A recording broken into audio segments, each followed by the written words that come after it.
Welcome back to another technical deep dive here in the debug zone.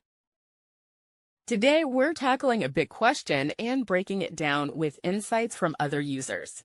Hopefully, this clears up some misconceptions and helps you get the answer you need. So, buckle up, stay a little curious, and let's jump right in.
And that's a wrap.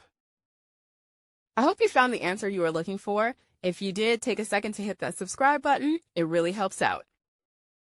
And let me know in the comments which solution worked best for you.